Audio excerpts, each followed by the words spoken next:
எல்லாருக்கும் நமஸ்காரம். இன்னைக்கு பலஸ்ருதியில 9வது ஸ்லோகம். பலஸ்ருதியில 9வது ஸ்லோகம்ன்றது துர்கான் துர்கான் யதிரத் யாசு புருஷோத்தமன். யதிதரத் யாசு புருஷோத்தமன். யாசுன்னா உயிர்கள், எல்லா உயிர்களும் சேர்ந்தது, எந்த உயிரும் தான். Turkan எதிதரம் Turkan எதிதர யாசு Purushottamam. ஸ்துவன்னாம சகசிரேன நித்தியம் பக்தி சமன்விதா. ரொம்ப ஈஸியான ஸ்லோகம் இது.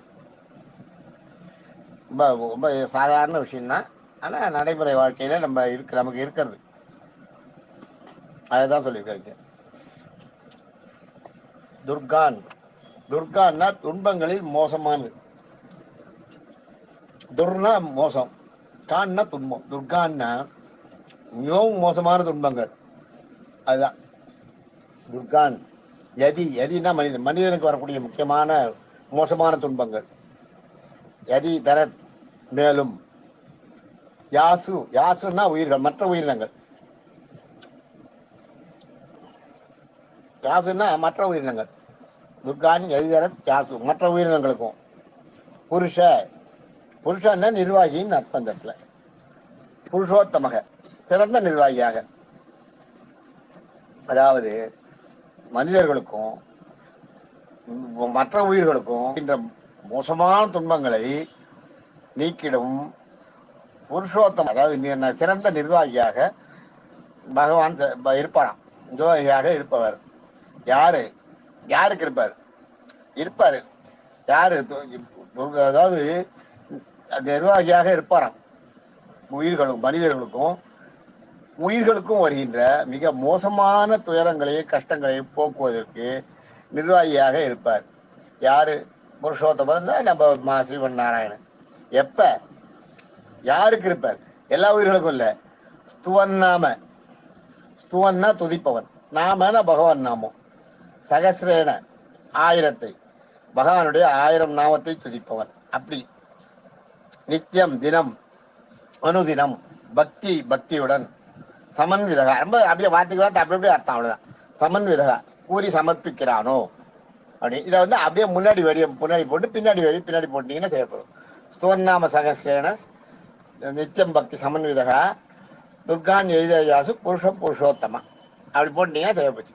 2வது வரியோட அர்த்தத்தை முதல்லையும் பின்னாடி வர முதல் வரியோட அர்த்தத்தை 2வது வச்சுட்டீங்கன்னா சரியா போயிடும். ஸ்துவன்னாம சகசிரேன நித்தியம் பக்தி சமன்விதகா. யாரு தினம்? யாரு? ஸ்துவன் நாம, பகவான் நாமத்தை. சகசிரேன சகசிரேனன்றது அதாவது ஸ்துவன்றது துதிக்கிறது. நாம பகவான் நாமத்தை துதி செய்பவன். சகசிரேன பகவானுடைய 1000 நாமங்களை துதி செய்பவன். நித்தியம் பக்தினா தினமும் துதி செய்பவன். முதல்ல ஸ்துவன்னா துதிப்பவன், நாமன்னா பகவானுடைய நாமம், சகசிரம்னா 1000. துதிப்பவன், பகவான் நாமத்தை துதிப்பவன். நித்தியம் தினமும் துதிப்பவன். பக்தி சமன்விதகா பக்தியோடு துதிப்பவன். எப்படி வருது பாருங்க. பக்தியோட துதி பாடி சமர்ப்பிப்பவன். அதான் இப்ப துர்கான் எழுத எடுத்துங்க. துர்கான் துன்பங்களில் மோசமான மிகவும் கடுமையான துயரங்களை உடைய அந்த துயரத்தையும் போக்குவான். மனுஷனுக்கு மட்டும் இல்ல, உயிர்களுக்கும். உங்களுக்கு கஜேந்திரன் கஜேந்திரனை காப்பாத்தினது, கஜேந்திரன் கத்திட்டு இல்லையா, அதிமூலான்னு கூப்பிட்ட உடனே பெருமாள் காப்பாத்தினார் இல்லையா? அது மற்ற மனுஷன் இல்லையா, வேற உயிர் தானே. அது மாதிரி மற்ற உயிர்களுக்கு கூட பெருமாளை நினைக்கிற உயிர்களுக்கு அவர் காப்பாற்றுவார்ன்றதாக அர்த்தம். இதுதான். அதுதான் இங்க இது ரொம்ப சிம்பிள்.